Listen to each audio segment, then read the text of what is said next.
কি মন খারাপ? তাহলে একটা গল্প বলি, মনটা ভালো হয়ে যাবে। প্রচণ্ড ঝড় হচ্ছিল। ঝড়ে একটা জাহাজ মাঝ সমুদ্রে ভেঙে দুমড়ে মুচড়ে চুরমার হয়ে গিয়েছে।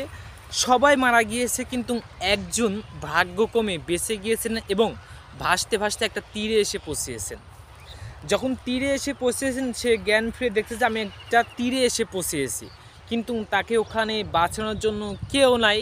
ওই ব্যক্তিটা প্রত্যেকটা দিন মহান সৃষ্টিকর্তার কাছে প্রার্থনা করত এবং বলতো, আল্লাহ আমাকে একটা জাহাজ ভিড়ে দাও, একটা জাহাজ আমাকে দাও, আমাকে একটু সাহায্য করে। এই বলতে বলতে একদিন, 2 দিন, 3 দিন, মাস চলে যায়, কিন্তু কোনো সাহায্য আসে না। একদিন সে ভাসতে ভাসতে গিয়ে ওই তীরের ওপরে একটা ঘর তৈরি করে। ঘর তৈরি করার পর সে তখন মাছ সমুদ্রে যায় শিকার করতে, মানে মাছ শিকার করতে যায়। যখন মাছ শিকার করতে যায়, মাছ শিকার করে নিয়ে আসার পথে দেখতেছে তার ঘরটা আগুন ধরে পুড়ে চূর্ণ বিচ্ছিন্ন এবং ছাই হয়ে গিয়েছে।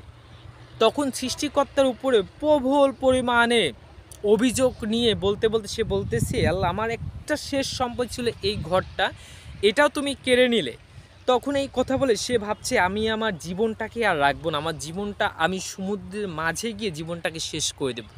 তখন ওখান থেকে সে নেবে, যখন তার জীবনটা শেষ করতে যাচ্ছিল, তখন সে যেতে যেতে দেখে যে সমুদ্রের কিনারে যখন চলে, তখন দেখে একটা নাবিক তাকে বাঁচানোর জন্য চলে আসছে। তখন সে চিন্তা করলো এবং বলল ওই নাবিককে, কে তুমি ভাই? এখানে এই মাঝ সমুদ্রে এই দ্বীপে তো কেউ নেই, কে তুমি ভাই?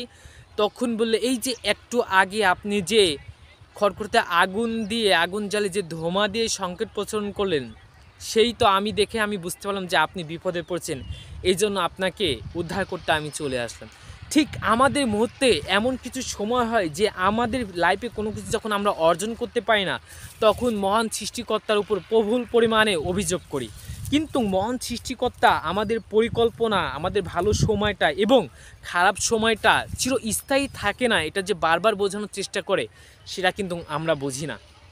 কারণ সেই ব্যক্তিটা কখনো চিন্তাই করতে পারে নাই সে দ্বীপে একটা জাহাজ আসবে এবং কিভাবে মহান সৃষ্টিকর্তা কতটা প্ল্যান, কতটা উত্তম পরিকল্পনা মালিক হলে তাকে সে তার জীবনটাকে নতুনভাবে ফিরে দিতে পারে। এই জন্য আমি বলবো, যত সকল পরিস্থিতি, যত খারাপ পরিস্থিতি আসুক না কেন, সবসময় মহান সৃষ্টিকর্তা এবং রবের উপর এবং আল্লাহর উপর বিশ্বাস করে রাখবেন। কারণ আপনাকে সফল করতে একমাত্র ওই সৃষ্টিকর্তাই পারেন, একমাত্র ওই রবই পারেন, একমাত্র ওই আল্লাহই পারেন। তাছাড়া বাকি কোনো মানুষ আপনাকে সফল করতে বা আপনাকে বাঁচাতে, বিপদ আপদ থেকে রক্ষা করতে কেউই পারবে না। আমাদের সব পরিস্থিতিতে মহান সৃষ্টিকর্তার উপর বিশ্বাস রাখাটা সবচাইতে উত্তম। বিশ্বাস রাখে আমরা আল্লাহর উপরে, সৃষ্টিকর্তার উপরে। সবাই ভালো থাকবেন, সুস্থ থাকবেন। আল্লাহ হাফেজ।